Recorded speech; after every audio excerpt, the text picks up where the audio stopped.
Bonjour à tous et bienvenue sur notre chaîne YouTube. Aujourd'hui, nous allons explorer le livre captivant intitulé La peste écrit par Albert Camus. Dans cette critique littéraire, nous plongerons dans une petite ville frappée par une épidémie de peste et nous découvrirons les thèmes de l'absurde, de la souffrance et de l'espoir. Restez avec nous pour en savoir plus sur cette œuvre classique et philosophique. La peste d'Albert Camus se déroule dans une petite ville qui fait soudainement face à une épidémie de peste et est mise en quarantaine. Les habitants de la ville sont enfermés, séparés de leurs proches et condamnés à une maladie douloureuse et à la mort, sans fin en vue.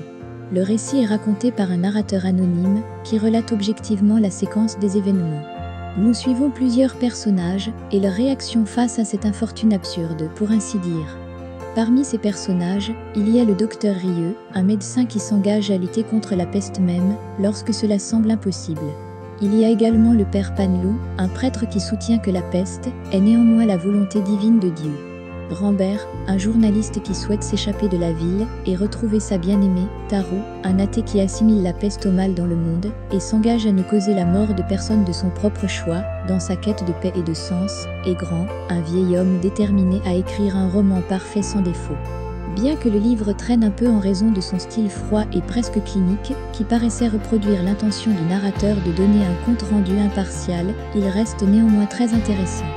Le thème principal du livre, similaire à beaucoup d'autres œuvres de Camus, est la confrontation impossible entre le désir inné des êtres humains de trouver un sens et un monde qui n'en offre aucun. La peste et la souffrance qu'elle engendre sont absurdes, malgré les efforts de figure, comme Paneloux pour les rationaliser d'une manière spirituelle. Mais même s'il y a un thème d'impuissance de l'humanité face à la volonté mystérieuse de l'univers, il y a aussi un fort thème d'espoir. Malgré tout, les personnages continuent de travailler pour sauver les vies de ceux qu'ils peuvent et empêcher la propagation de la peste. Tout au long du roman, nous réalisons que le motif de la peste est utilisé pour représenter non seulement cette maladie spécifique, mais aussi la condition de l'humanité en général. Comme le dit le vieil homme vers la fin du livre, de manière très explicite. Mais qu'est-ce que cela signifie, la peste? C'est la vie, voilà tout. La partie la plus mémorable du livre pour moi a été le discours de Tarot à Rieux sur sa vision de l'humanité et sa quête personnelle de ne pas être l'ennemi mortel de quiconque. Je sais seulement qu'il faut faire tout ce que l'on peut pour cesser d'être peste, et c'est le seul moyen d'espérer un peu de paix ou, à défaut, une mort décente. C'est cela, et uniquement cela, qui peut soulager les hommes et, sinon les sauver, du moins leur faire le moins de mal possible et même, parfois, un peu de bien. Dans l'ensemble, j'ai beaucoup apprécié ce livre et je le recommande.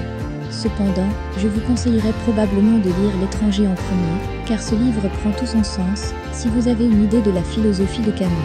La peste est une œuvre profonde et engagée qui vous fera réfléchir sur la condition humaine et l'espoir face à l'absurdité.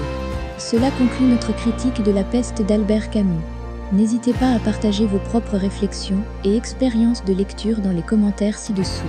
Merci d'avoir regardé et à bientôt pour une nouvelle critique littéraire. Au revoir.